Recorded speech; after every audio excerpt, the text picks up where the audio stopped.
Good afternoon, everyone. Thank you so much for joining us on today's webinar. And for those of you who have the World Cup going on in the background, we thank you especially for taking the time to join us today. A few weeks ago, during our weekly executive meeting here at BGM, the conversation turned, as so many conversations do these days, to AI. How is it impacting financial advisors, not just in theory, but in practice? What's real and what isn't? Matt Hicken, who you will meet in just a moment, started talking about one of the most meaningful changes that he's seeing, and that's how AI is impacting the discovery meeting. Now, the discovery meeting, he said, has long been one of the most important selling tools that advisors have had going back decades. But I'm worried that advisors don't know that AI is going to change it completely, especially for high net worth prospects. Matt then went on to explain all the reasons why and how AI is changing the discovery meeting. And then he said something that really resonated with me. He said, advisors who don't adapt may win business, advisors who do adapt will win business. And when I heard that, I knew instantly that this will be the topic of our next webinar. So today, Matt and I are going to share with you some of the ways that you can do exactly that as more and more high net worth prospects turn to AI for a first opinion before coming to an advisor for a second opinion. Now, make no mistake, you are not competing with AI. You are still competing against the advisor down the street, just as you always have. But AI is the arena now. Prospects are increasingly taking what they learn from AI or what they get from AI and then going to an advisor because they know something is missing. They want a relationship. Now, here at BGM, our goal has always been to ensure you are the one that prospects form a relationship with. And we're really excited to help you do just that today. So, without further ado, I want to introduce you to Matt Hicken for those of you who are new to these webinars and have never had a chance to meet him before. Matt is our Senior Vice President of Consulting. He is one of the most experienced coaches in the entire industry and a former financial advisor himself. And it's always a blast to be able to learn from his experience and expertise. Matt, thanks so much for joining us today. Oh, thank you for having me. I always love doing this. Absolutely. Tell people a little bit more about yourself, your background, what you do here for those who do not know who you are yet. I think probably best. So I've been in the business for 25 years. Started with Bill Good back in 2001, early in the year. Great time to start. And then left Bill, moved out to North Carolina and worked with the team out there. Kind of filled every role there is, including became fully licensed, ran our retirement plans portion of our business, met with prospects, really started to learn like how things are done, but then ultimately came back to Utah just for family reasons, and had a conversation with Bill, and he asked me to come back here, which was fantastic. Um, and now I've been traveling the country a lot, working with financial advisors, helping them in all aspects of their business, which is what we do with our system. But one thing that has really stuck with me, and that is the fact that there is not a whole lot of great training that's a compilation of all the skill sets a financial advisor needs to go out there and help grow their business. So it's, and especially in the high net worth to ultra high net worth space. So it's what I've kind of dedicated all my time to of research and looking into things to make sure that I understand exactly how financial advisors can best attract, win, and retain high net worth and ultra high net worth individuals and families, which is really kind of the impetus for a lot of what we'll talk about today. Excellent. Thank you again, Matt. Now, before we dive into the topic, a couple of notes of housekeeping.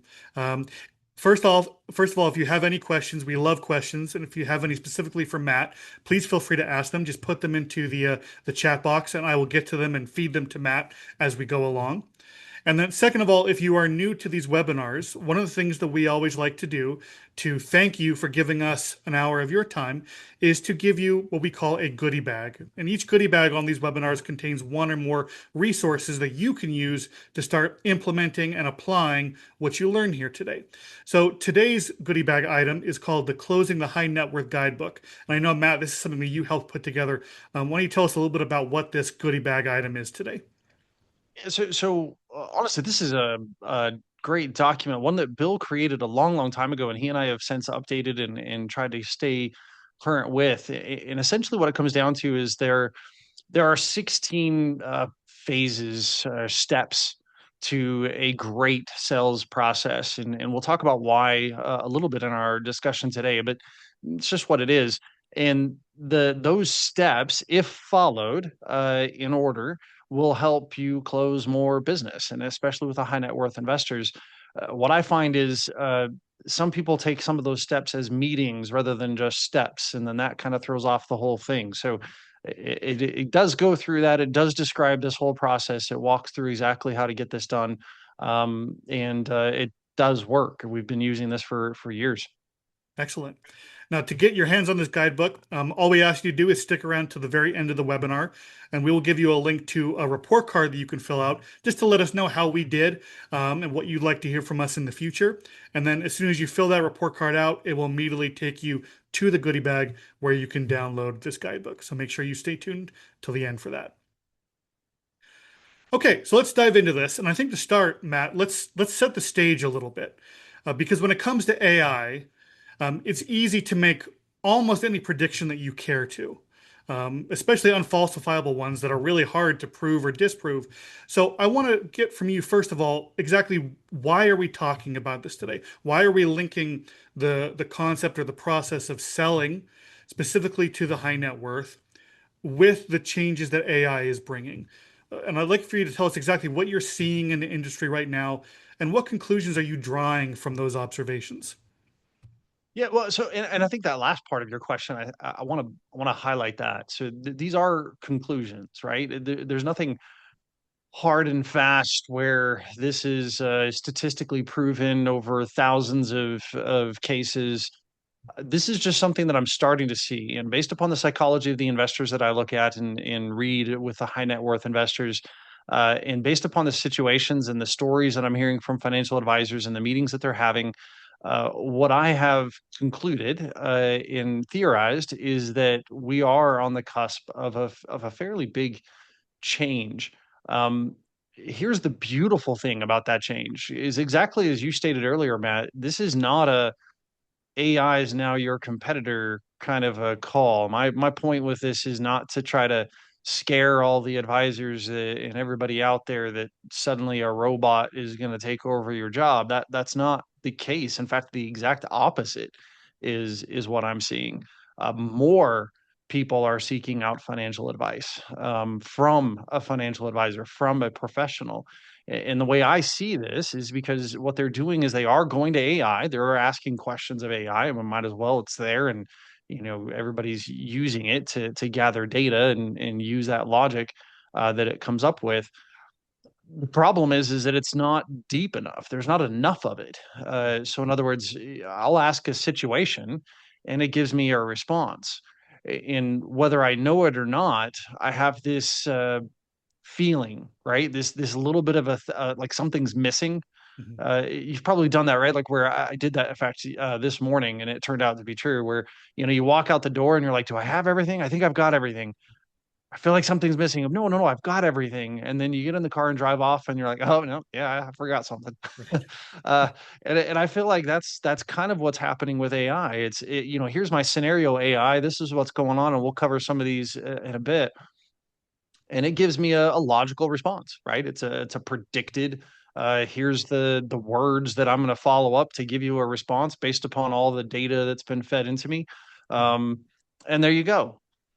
Cool. I feel like something's not quite there because of whether it's my question that I asked or the way the answer came back in. It's just something's missing. And so then it's like, okay, well, I've got to go talk to somebody about this.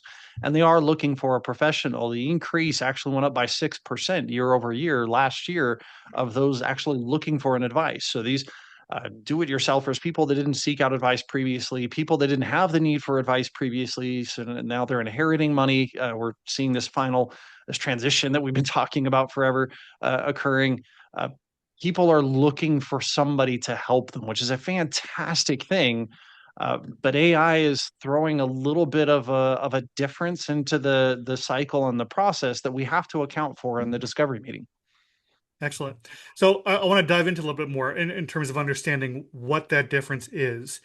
And I think to start, Matt, to really dive into that, I think it'd be good for us to talk a little bit about what exactly are prospects, specifically high net worth prospects, turning to AI for. what they are getting back. And so where that gap then becomes with what they're getting, how they're interacting, and what they feel is missing. So let's talk a little bit about how exactly AI is changing the discovery meeting. Um, what we have found is that prospects are increasingly turning to AI for what I'm calling a first opinion on a financial question, a personal problem, or what to do in a specific scenario.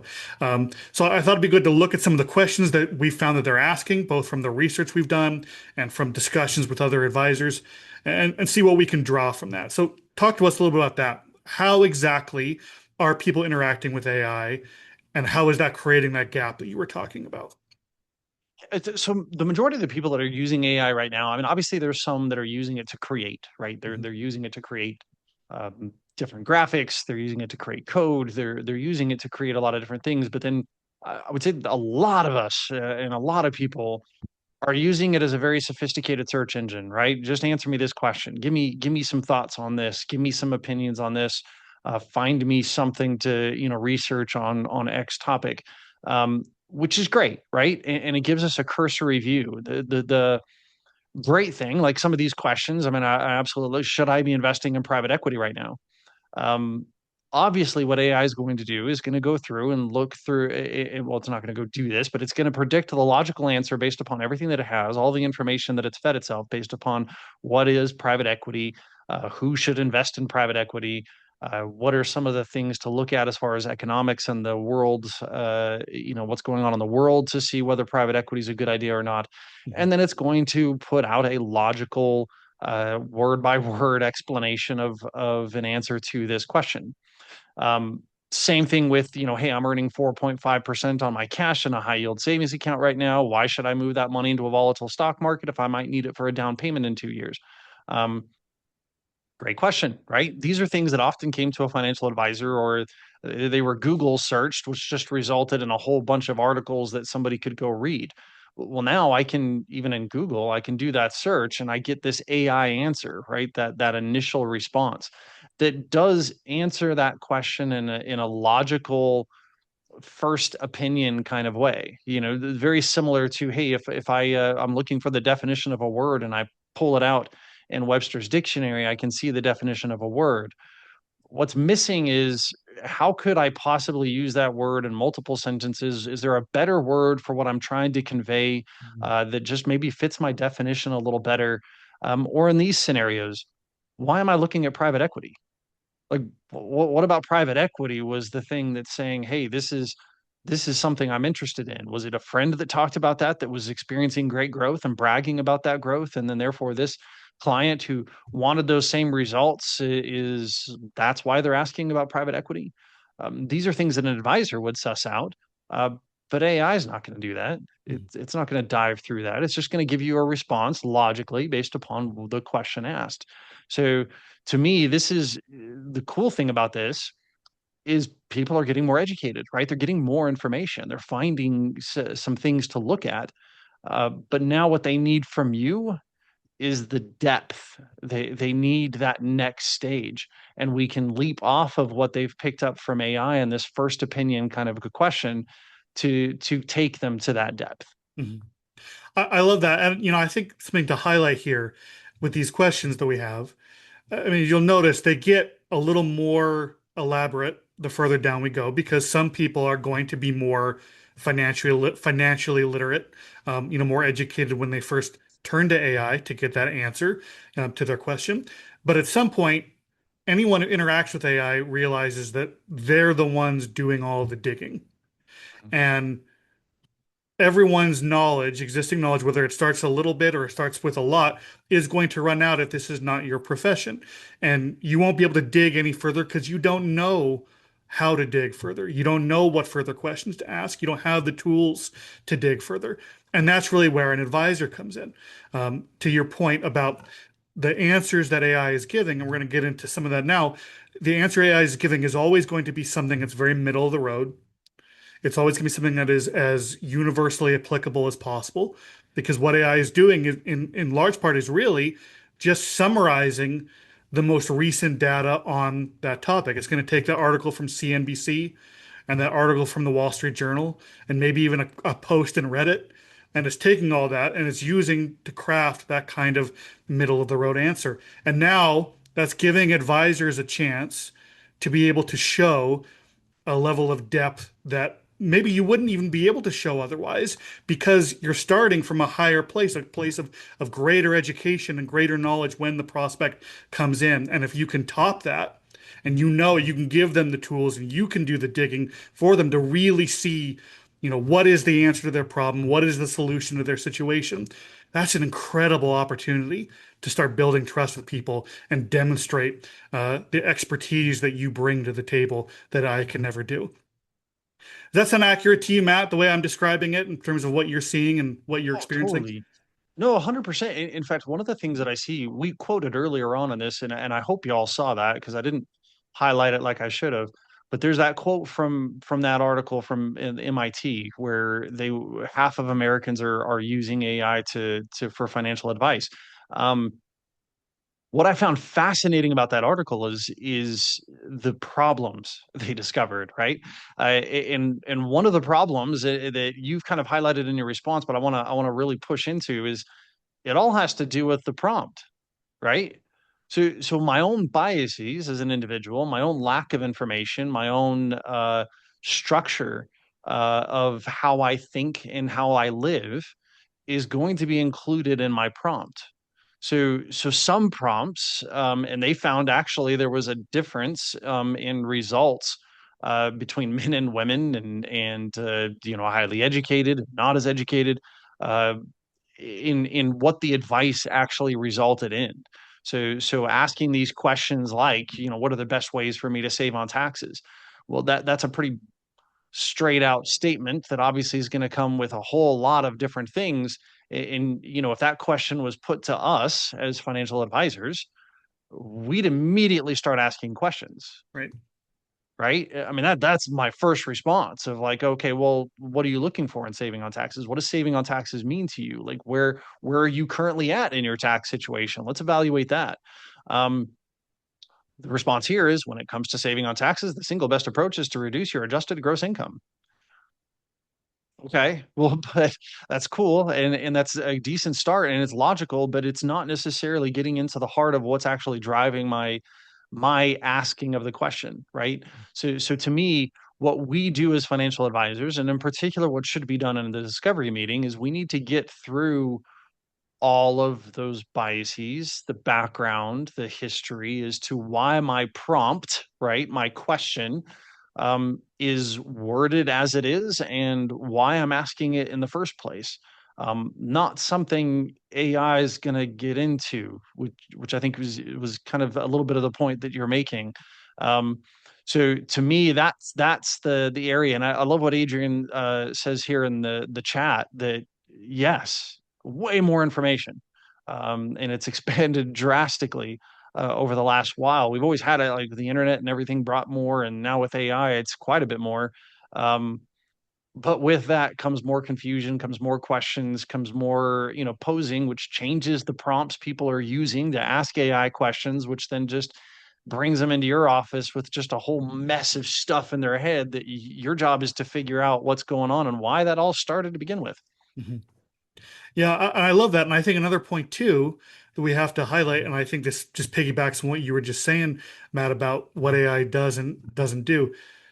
When you go to when a prospect goes to AI and they ask a question, AI is going to give them the kind of responses that you see here, which are, reasonable and reasonably intelligent responses. But what AI is not going to do, or at least not going to do naturally like an advisor can do, is respond to a question with a question. It's immediately spitting out an answer, and that answer is always going to be based off assumptions, and it's also going to be based off the biases of the prompt, like you mentioned. And so there is another really important opportunity for advisors to demonstrate more value and go deeper. And I think this is also important to highlight too, because one of the things that you said that really triggered the whole concept of this webinar, Matt, is how this is changing what advisors do in the discovery meeting. And I want you to correct me if I say anything here that you feel is incorrect. Traditionally, when an advisor has a discovery meeting, they're asking a lot of set questions that everyone asks. Mhm. What's your current allocation? What are your goals? What was your performance last quarter? Um, there's going to be it's not a ton of depth compared to AI. And as a result, when a prospect comes in for an appointment, having already prompted and queried AI and already started to build up their own knowledge base before they come in, that discovery meeting, as it traditionally has been, isn't a lot deeper than the meeting, so to speak, that a prospect is having with AI. It becomes a duplication of what they've already asked, Mhm. the information they've already found. And so that opportunity to exploit that gap, that sense of something is missing becomes lost once the discovery meeting becomes that duplication. Mhm. Is that accurate, Matt? Is No, that 100% accurate. In fact, that's one of the things. I put together the Asset Accelerator course, to help financial advisors. In particular, I was thinking about the younger financial advisors, but to me, all of them, all of us, can always use a little bit of honing of our skills. And so I have a lot of advisors of all levels of experience coming to the class.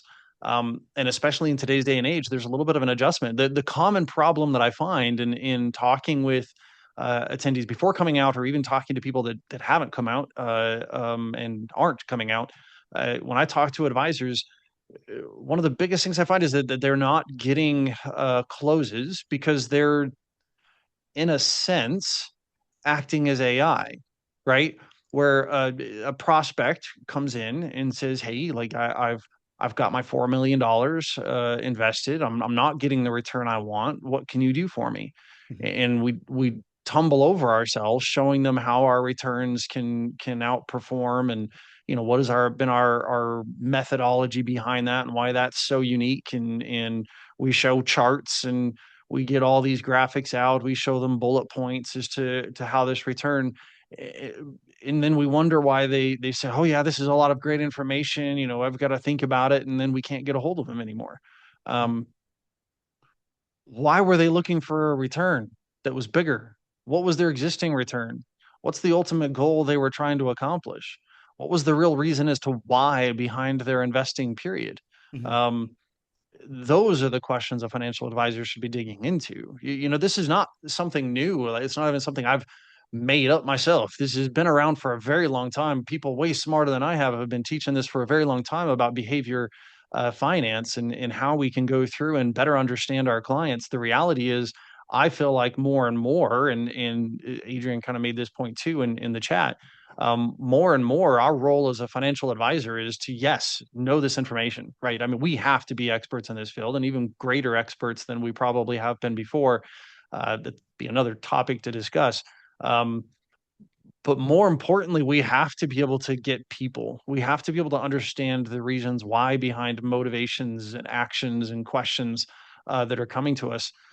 Because the ones that are winning business, the advisors that have extremely high close rates, and not just with referrals, right? Because referral closing is fantastic and you should have a high close rate there. But the ones that are getting cold leads coming off of websites, radio ads, television, attending workshops and seminars, the guys that have high close ratios there, the reason why is they don't even touch on the details of the specific data that's going on for that particular client until they've already gone through about the whys behind those details, right? Why are they doing what they're doing? What's their reasoning for what's going on in their life, almost as a therapist rather than as an advisor at first. mhm, And then they move into, okay, well, now let's talk about the details that are causing some of these things, or at least that are the secondary stage to those things. And then I can tie in what do they actually want with what they've got, to then what can I do to get them to where they need to be. So to me, and just kind of a prime example while we're on this slide, is that top right one. It's a super easy one to read. It's pretty quick and easy. So it's that same question I read earlier. I'm earning 4.5% of my cash on a high yield savings account right now. Why should I move the money into a volatile stock market if I might need it for a down payment in 2 years? And I love that AI just loves to stroke our egos, but you shouldn't. Honestly, your head isn't exactly the right place on this. Earning a guaranteed risk-free 4.5% in a high-yield savings account or money market fund is an incredible place to hold short-term cash, especially when you have a specific major purchase like a down payment locked into a short 2-year time frame. And what did AI do? It just kind of confirmed everything that I was thinking. And now, okay, cool. Yeah, I'm not going to invest in the stock market. Why? Right? Why? What are the reasons? Like, what's going on in their life? What are the other numbers? What are some of the other things that are going on for them as to why the down payment? There's so much more in there, right? So, like you said earlier, man, like I have questions, right? That's a great question you asked, but now I have questions, and that should always be the immediate response to get to the depth of what's going on for that person.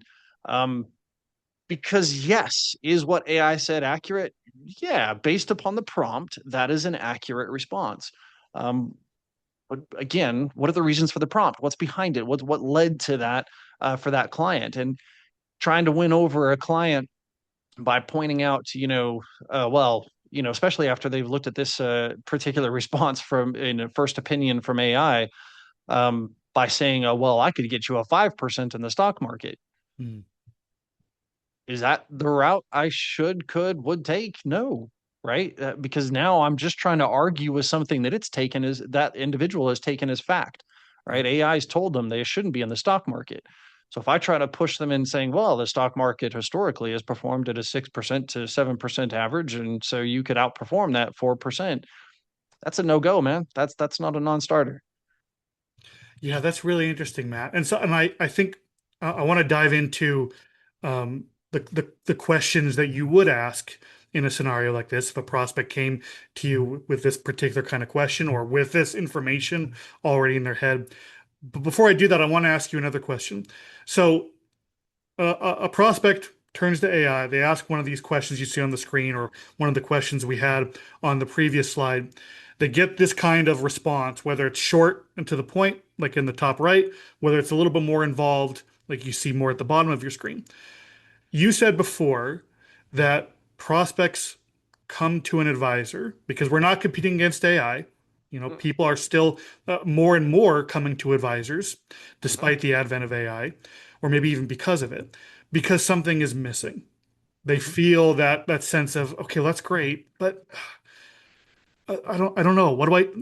Is there something more that I should know? What do I do next? So I'd like if you could, Matt, talk a little bit about what you think is the trigger here after they get a response like this that causes them to want to meet with an advisor? What are they looking for, whether cognitively or emotionally, that is taking that sense of something missing?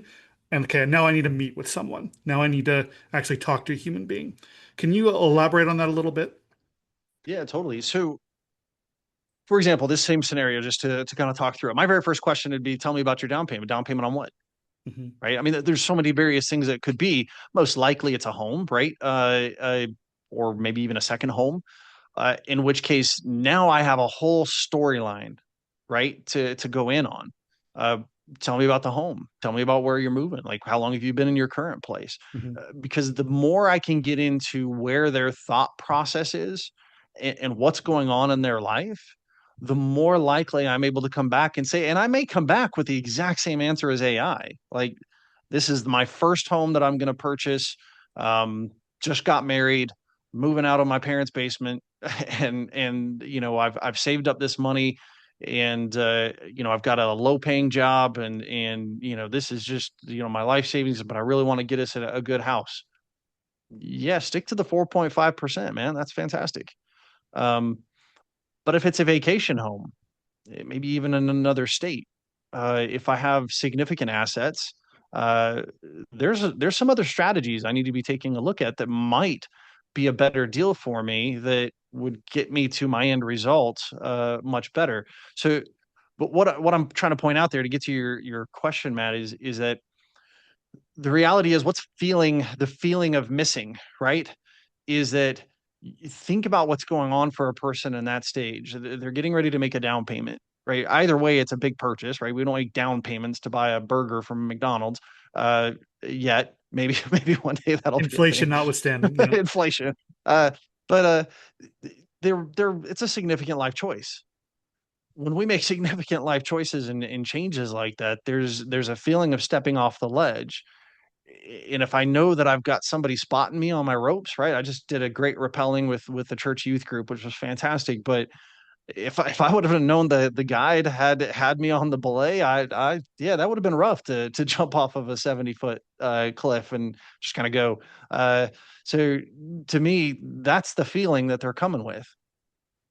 Is that straight out standard response touching on the fact that I am making a significant purchase? Not at all, right? Like that's not touching at all on this big feeling because AI doesn't know that. Mhm. It just knows the question that was asked of it. So to me, that's where as an advisor, I can start helping alleviate those concerns by congratulating them on a wonderful purchase, on doing such a great job of saving and being able to build up this great uh down payment. Like there's a lot of things I can do as a human being to connect with another human being to tell them that they're okay or that yeah, I can help them get to be okay through some clear further decisions. Yeah, I love that. And the way I'm interpreting that, Matt, everything you're saying is that feeling of something missing, that thing that bridges the gap between going to an AI for a first opinion and an advisor for a second, is if I get this kind of answer, it's okay, that's great. You answer my question, but you don't know my story. Mhm. You don't know what prompted the question. You don't know where I've been burned before, where I've been hurt before, where I've been confused before, um, and so on. And that is really our job as advisors moving forward is we have to be doing a better job, better than AI, better than the advisor down the street at figuring out what that story is before we are giving advice. Is that correct? 1,000%. And to me, you can lead into that in any way you want, but I be curious, right? That's a great way of putting it. There's the great not to push things out there, but just Ted Lasso has a great scene where he said that people underestimated him because they weren't curious. Mm, Um, to me, if you're insatiably curious with the prospects you're meeting with and the people you're meeting with, and you're asking them the right questions, I mean, to me that's the obvious question. Somebody comes to me and says, "Hey, I've got 4.5%." And I'm doing a down payment. My first question is, "Oh, down payment on what?" Right? Like, I want to know like what's going on. yeah. That's an easy way to lead into more in-depth questions. What's the down payment on a second home? Oh, sweet. Like, what about the second home? Like, where is it at? What about that place is interesting to you? Why are you going this route? Tell me about your family. Are they going to use the home? Like, I'm going to dive into a bunch of questions, and then that's going to feed into okay, who is this person? What are they really looking for? What is their situation in, and then how can I get them to that what they're really looking for in an easier, faster, better way, um, and garner trust along the way so that they know that I am that human being that cares about them and their situation and what they're trying to accomplish. Yeah, I love that. So let's look at now how we put that into practice. So, we're talking about how we can go beyond the surface level that a competitor is doing or that AI is doing, and going more in depth, getting the story. Um, to walk us through some of these questions and maybe how can we, Yeah. what are some best practices for ensuring that when someone does come in because there's something missing, that we are asking the right questions in the right way to accomplish everything that you've just been talking about. Yeah, and let me preface this a little bit with what I mean by service level versus in depth. So on the surface level side, these are questions that I've actually seen a lot of advisors use. There is nothing inherently wrong with these surface level questions, Mhm. so long as I reversed order, right? So go in depth, then get to the surface level stuff, right? The data type questions. So I need to know the why, and then I can get to that. So the very top one, have you thought about a Roth conversion strategy to help lower your lifetime tax? Great question. There's nothing wrong at all with that question. But if I haven't asked when it comes to taxes, do you feel you were paying too much or just right, or and then why? Um, that tells me the feelings behind it. That tells me where they're at mentally in regards to their tax situation and lets me know a little bit more about what's going on in their head so that then I can get the details. Like, show me your last tax return. Like, let's go through some of these other areas so that we can see where we can lower taxes. And then maybe I'm going to come to that Roth conversion strategy. Um, and maybe I'll come to the Roth conversion strategy as a final option to say, well, this might be something we could help you with. If we could show you how to do this in an easy way, would that be a reason for us to start working together? Like that trial close kind of a question can come in at that stage. Mm, So same thing with each one of these, and just the other one I want to highlight on this screen. Just when do you plan to retire? Is that a good question? Yes, I need to know, right? I need a date. Why would you retire? That's going to get me more in depth, right? That's going to get me to know what's going on in their life, what they're feeling, what are some of their dreams, hopes, fears, concerns with what's going on right now. That's going to lead to a much better discussion.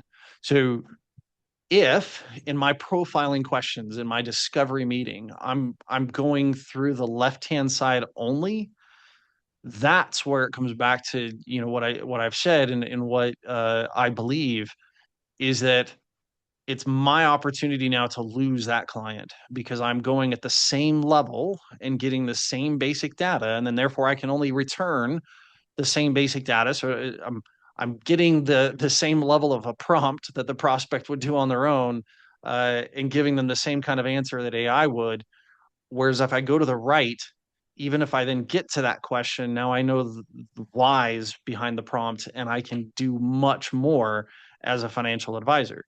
So, again, do you have a current estate plan in place? Great question, right? And a decent one to maybe even start a conversation. But much more important is what are the things in your life that are most important, more important than money, and what kind of impact do you want to leave your family and organizations you care about? mhm, That's going to tell me a lot more about them as an individual and allow me to build up to that, more shallow question, surface level question of give me the data. mhm.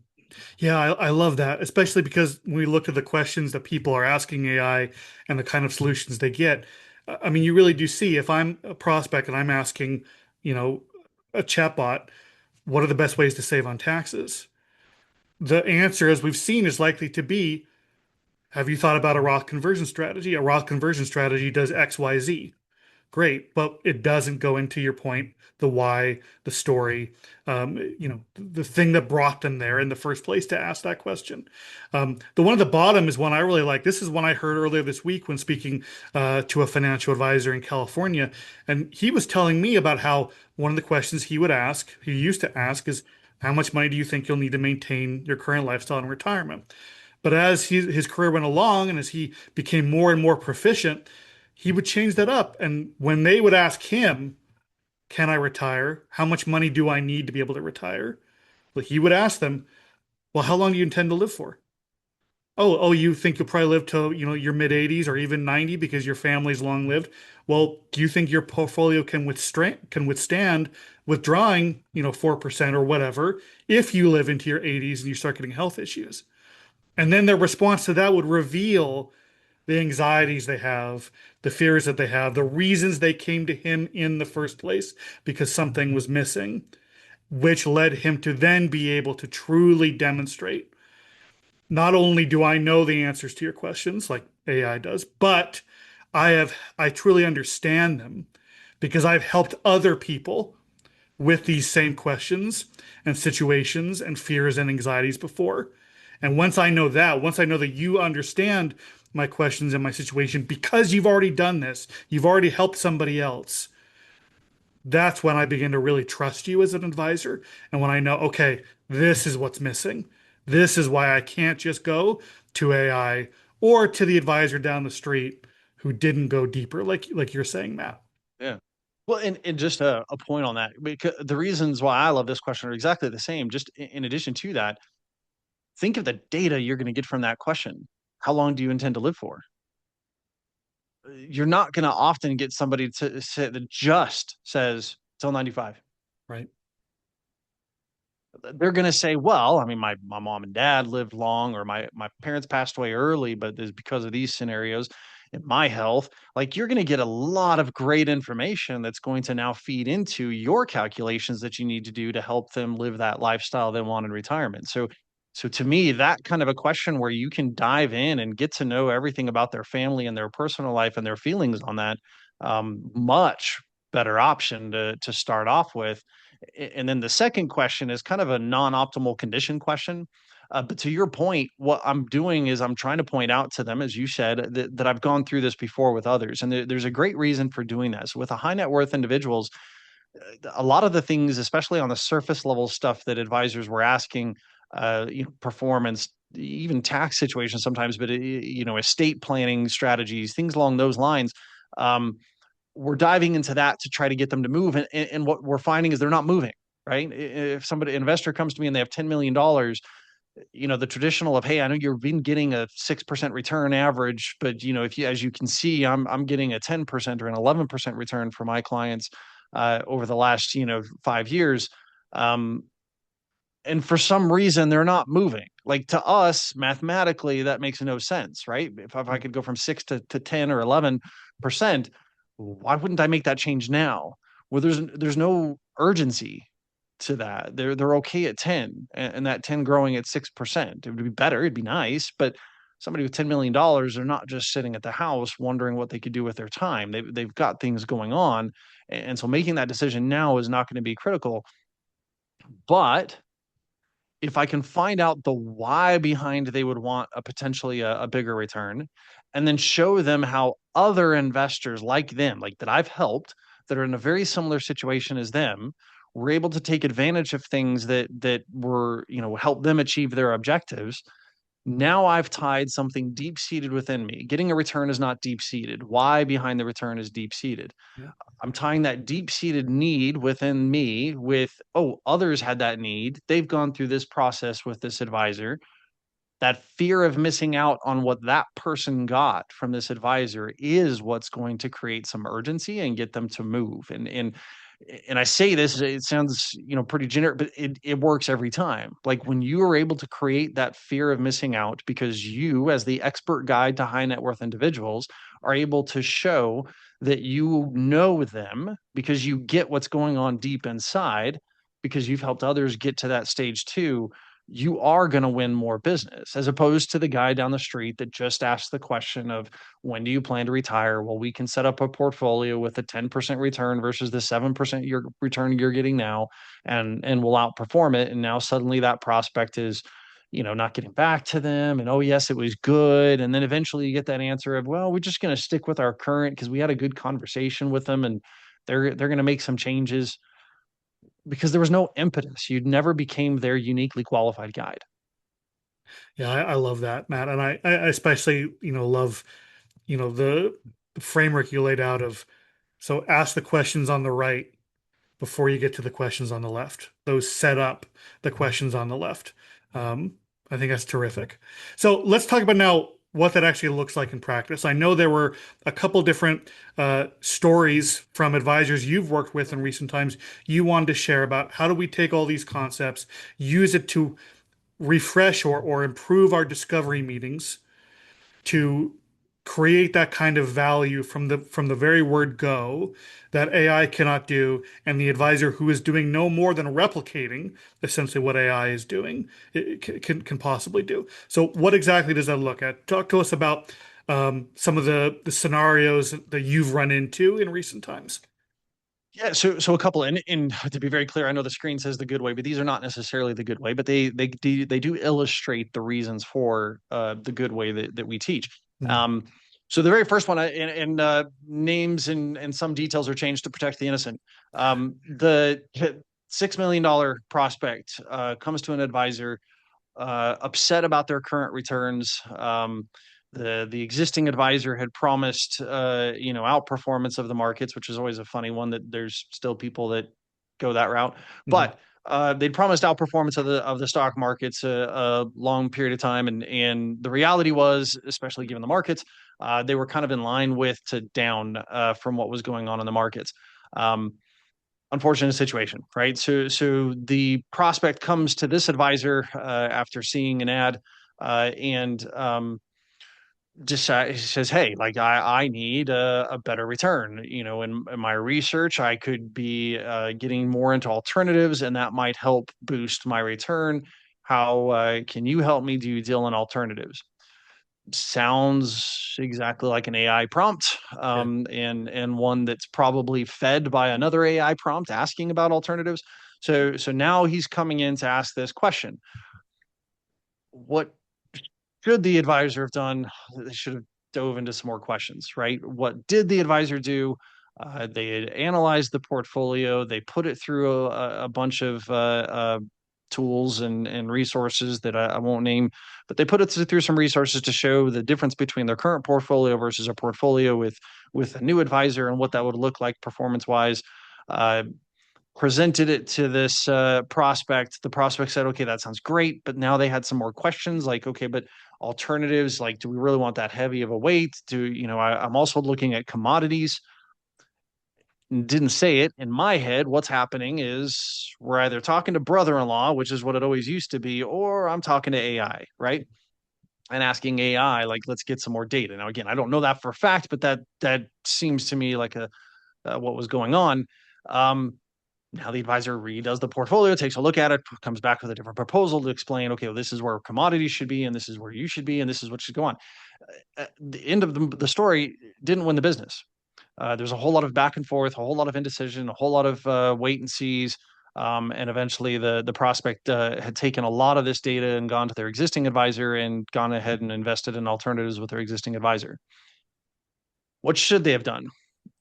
Why? Why do they need the return? Like what about alternatives is driving this? What about the return was the big thing? That ultimately what it came down to for this prospect was that they had been promised a certain thing or told a certain thing would come. And I love that. Like we say it's not guaranteed and all this stuff, but what they hear is it's guaranteed. Yeah. So they were told something, they weren't getting it, and they wanted to get it. But why did they need it? That's what needed to be found out. And it wasn't, so the prospect was lost, and that was a $6 million opportunity. On the other side, I saw another great one. This would be a good way of doing it. It was a $15 million opportunity. Again, names and details are slightly changed to protect the innocent. Um, but this $15 million prospect had a complex family dynamic. They came into the office. They wanted they're selling their business, and they wanted to know how the advisor would then allocate their money to ensure and build an estate strategy using trust work to ensure that they would be able to pass everything on. Sounds pretty standard. Sounds like, again, like a nice AI prompt. AI would have given a whole lot of possibilities, but this great advisor actually asked more questions. Tell me about your business. Why are you exiting? When is the exit plan for? What's going to happen to your business when you exit? Why are these great questions? Because that's where the mind of a business owner is. The business is their baby, right? That's the kid. Ask questions about that. Get to know that, because you get to know that, you get to know the business owner better, understanding the situation. What the advisor found out was the partner who was going to be taking over the business had some very different viewpoints on the direction of the business. This was causing a lot of deep-seated mistrust and concern by part of the business owner that they were worried about this whole transition, right? Um, Not a whole lot to address as far as financially is concerned, but the advisor could talk through some things to talk about with the agreement and to make sure that the company was going to move on and so on should this business owner exit. So at the very least, was able to have a great conversation and connect with the person on that front, but then actually found out that one of the bigger things that this individual prospect was concerned about were the spending habits of their spouse. They were worried about the settlement, a little bit of the tax situation, right? Which is where most of us would have dove into, right? Just where let's talk about the taxes that are going to occur on the sale of the business. Um, that worried them, but only because they were worried about the lifestyle level that their spouse was going to live in retirement with no more funds coming from this wonderful business that they'd built. Mhm. So that is where they were able to start diving in and setting up some plans and setting up some strategies, and then even setting up times to meet with spouse to provide education, to provide some counseling there too. So that business was one, and it's because the real fears and hopes and desires of that prospect were shown to be solved by the financial advisor. It wouldn't have been done if they would have given the standard ChatGPT answer. So let's go back really quick to the first story. They didn't win the business. They were simply, promising another higher return. They didn't ask these kinds of questions. They didn't find out the why. What do you think that prospect did? Like, what if, the number that this advisor is saying is higher than what their current advisor is saying, but they didn't end up moving? What do you think is the reason for that exactly? Yeah, it's a great question. I'm glad you asked because to me, this is something that I haven't quite dove into that I wanted to make sure we touched on. So the reality is, when I ask those basic questions, I don't know, and this comes back to that MIT article, which is a fantastic. I don't know what I'm actually asking, right? Hmm. Um, I just know something's off. Yeah. I know something that I thought I was getting isn't there anymore. So when I'm asking that question, and all the advisor does is answer that question, um, again, to what we've been talking about, that's the first response, right? That's the first opinion. I may go into a lot of depth. I may do tons of research. I may get lots of information and show it to that prospect. But if I never get below that, here's the question, here's your answer, Yeah. then I'm not doing anything different. So what's my impetus for change? Right? If especially if I go back to my current advisor where I don't have to sign any new paperwork, I don't have to figure out a new online portal, I don't have to go through changes, with where my deposits are coming from or going to or whatever, and I can just have him make that change to his portfolio, then why on earth would I sign a bunch of paperwork to go to another person in a different part of town and try to establish a new relationship with them? Right. There is no, the pain of change is way more than staying the same, right? So what I need to do as a financial advisor is to describe their actual question, which I have no idea what it was for this particular prospect. Some of the ones that I've seen out there have way more to do with family situations, spending habits, hopes and dreams that are wild, including one that I had in the business, which was they always wanted to buy a Rolls Royce. So those kinds of things are out there that never came because all they said was, "Well, Rolls Royce costs so much money. I therefore need so much money to retire with in order to have this. So I need a better return because you need to get me to this dollar amount." Right. And if all I show is the better return, I have no idea how I could better help them get the rest of it, which then would create this impetus for change. That's fantastic. I love that, Matt. Um, I know we're running a little low on time, but one of the things I wanted to make sure you also shared was, what happens after the discovery meeting? Because I think it's that first 24 to 48 hours afterwards where an advisor can show the depth, the level of expertise, the level of service beyond the expected that blows out what AI can do, or blows out of the water what AI can do, and what the advisor who is only replicating what AI can do. So talk a little bit. I know you had one particular one you wanted to share of the Yeah. follow-up. Go ahead. Yeah. And to me, this comes back down to, again, the point that we've been trying to make is that I'm trying to show them that I'm the uniquely qualified guy to help them through this life that we have to go through on the financial side. I'm the guide to do that. So this isn't a transaction. We all know that. And yet sometimes I see advisors getting into this rut where it is a transaction, right? Where I'm just trying to get enough so they can give me the details and then I'll work out the relationship. Yeah. Bill taught me something early in the business that I think is fantastic. And that is you find the money, you manage the money, then you get them to sign it over. So I interpret that as find out what's going on for the prospect, exactly what they need, become their financial advisor, and then get them to sign on to that fact, Right. right? So, best follow up you could possibly do. Go out there, gather the information from the prospect in the initial discovery meeting, find out everything you possibly can about them. What are their hopes, dreams, fears? What's going on? Get some of the surface level stuff that'll give you some of the details to do your homework, like so get their previous statements, returns, and all that. Then I'm going to start providing advice. So the particular example I'm going to give, and this is just one example, I see it often, um, is prospect came in just talking about talking about their overall portfolio, talking about what's going on in it. The advisor did a wonderful job of digging in and finding out what are some of the things that they were not getting right. And this is one of those things with high net worth people that's critical. 97% of high net worth people are satisfied with their current level of advice, which means that I have to show them that current level of advice isn't at my level, right? Mm. They can get more. So Yeah. so that being said, what he was doing was trying to ask more questions, after getting in depth about the whys, right? Why were they doing the things that they were doing? And one of the things that he found was that they were going to purchase a home. Well, taxes were a big deal to them. And this was a second home. So he had some strategies and ideas that could potentially help them lower their overall tax rate by structuring that second home differently. So all he did was present that as a basic idea that they needed to get way more information on in order to execute on. Then with after the meeting, and he kind of was going on this concept, which is very true, that 70% of what you talk to somebody about is forgotten within 48 hours.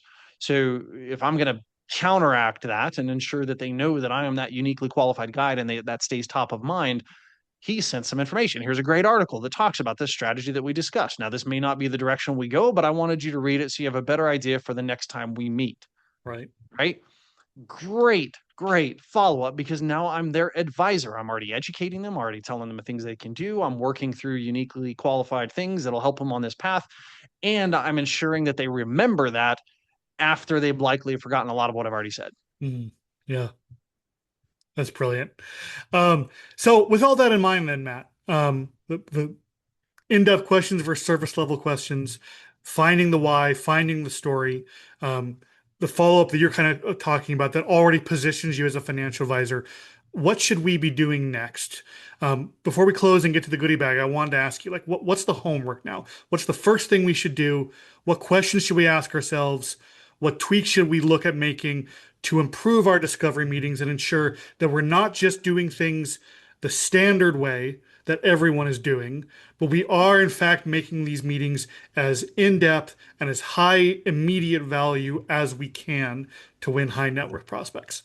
Yeah, three quick things because I know we're out of time. Uh, Number one, write out who are your ideal clients, write out their entire persona, the obstacles they're facing, things they want, desires, hopes, dreams, all that. What are the common ones? Number two, what are the stories of how you've helped others in those scenarios Hmm. overcome obstacles, problems in order to get to the ultimate goal? Write out those stories in a pretty simplistic way. And then number three, what are the questions that are going to get you to find out whether or not those obstacles, problems, or issues are the actual problem issues that your prospect that you're sitting in front of what they're facing, and start writing out those questions so that you can start working them, making sure that they actually are worded correctly, that they are smooth, easy to understand, that they're easy to answer, so that you can then and then practice them, so that in a normal conversation with a prospect you can put out those questions that are appropriate. I love that. And I think to your point, and maybe this is just putting it in a slightly different way, but I think another piece of homework that everyone needs to do is take a look at the questions you typically ask in a discovery meeting, put that to Mhm. one side, and then ask, what question do I need to ask before I ask that question? That what's the why question before the what or how questions that I'm asking. And if I can do that and then pair with what you're saying, the stories of people I've already helped, and so on, man, that's going to make a discovery meeting be something that is so high value that a prospect is not going to get anywhere else and will position you as their trusted advisor before they even sign on the dotted line. So I think if we do all those things, man, that is time well spent when it comes to high net worth prospecting. There's something else that I strongly recommend everyone do, and that is to check out the Asset Accelerator course that Matt mentioned earlier. Because the sales pipeline, the sales process goes beyond just the discovery meeting, and it's really important that every part of it be working in sync and be optimized. So, just really quick, Matt, if you could tell us a bit about what this course is for those who may be wanting to improve their own sales pipeline. Yeah, so to your point, it's everything from lead generation to onboarding a new client. And to me, lead generation is one of those arts that is becoming more difficult in this day and age of technology, where we're kind of losing the art side of it and trying to make it a science. But it is an art. The idea is you're trying to everything from attracting people to getting them to understand and have a desire for your services, to helping them see that you are the uniquely qualified guide and agree to work with you, to onboarding them and making sure that they're a client for life. This class is a 3.5 day course that I put together to help you with all of those aspects. So whether you're a brand new advisor or an advisor that's been in the business for decades, it's everything that happens now. I do a lot of research and study prior to every single class to make sure that everything that I have is the most up to date way and the best way to do all of those aspects. I also do keep these classes very small. I like them to be workshop style. I like us to be able to communicate a lot and work together. There's plenty of videos out there talking from past attendees about why they liked it. and why small groups works well. But that being said, we've got that class in October, and I think we might have a seat or two for the August one, but for sure October. Excellent. Thank you, Matt. And the last thing I wanted to just share with you guys, we've been talking about helping prospects by finding out what's missing, finding out their why. If at any point while listening to everything that Matt's been sharing with you, you've been thinking, man, I feel like there may be something missing in my sales process or my prospecting or what have you. Well, we want to help you find out what that is and then figure out what tweaks and changes you need to make in order to solve it so you can grow to the utmost limit that you can. So to do that, I would highly recommend you talk with our good friend Stephanie Peterson. Stephanie is our head of growth here at BGM. She is one of the most experienced coaches that we have, and just a fantastic person. She currently has a few openings on her schedule to do a free evaluation of your sales pipeline to figure out, are there any tweaks or adjustments, any stones we need to turn over so that you can close more of your cold leads, close up to 100% of your referrals, and do it all in less time, especially when you are working with high net worth prospects. So I highly recommend that you book one of those slots. If you're interested, there's a space to indicate that in the report card. But talking with Stephanie and figuring out how do we optimize every aspect of our sales pipeline is a fantastic thing that you can do in order to start closing more high net worth prospects as quickly as possible. Now, with all that said, we did promise you a goodie bag, and I want to share that with you now. That, again, is the Closing the High Net Worth Guidebook. To get your hands on this goodie bag, all we ask is that you give us just 2 more minutes of your time and finish out the report card we mentioned, which lets us know how we did today, what you'd like to learn on future webinars. And then once you've done that, it'll immediately take you to the goodie bag. To fill out the report card, just scan that QR code or visit bgmtips.com/AI-growth. That'll take you again to the report card, fill that out, and you'll get the goodie bag. Matt, any final thoughts you want to share? Any closing bits of wisdom? No, thanks. Thanks for coming, and I look forward to seeing you guys at class. Absolutely. So my final thing I wanted to share with you, everything that Matt's teaching you, we have to do a better job of going more in depth, of being more than just a replication of what AI is currently doing. The more that we do that, the more depth we go, the more we find the why, the more we find the stories, the more we share how we've already helped other people with similar situations and circumstances, the more you make yourself the trusted advisor for every high net worth prospect that comes into your office. Take the things Matt's told you, the questions you should be asking, the homework that he gave you at the end there, apply that to your discovery meeting, and I guarantee you that you will start closing more high net worth investors than ever before. So that's it from us. I hope you enjoyed this. We sure enjoyed talking about this topic with you guys today. Again, thank you so much for joining us and giving us an hour of your time. Let us know, how everything is going with you, what you've taken, and how you've applied it. And we can't wait to see you on the next webinar in July. So on behalf of everyone at Bill Good Marketing, thank you again and have a great rest of your day.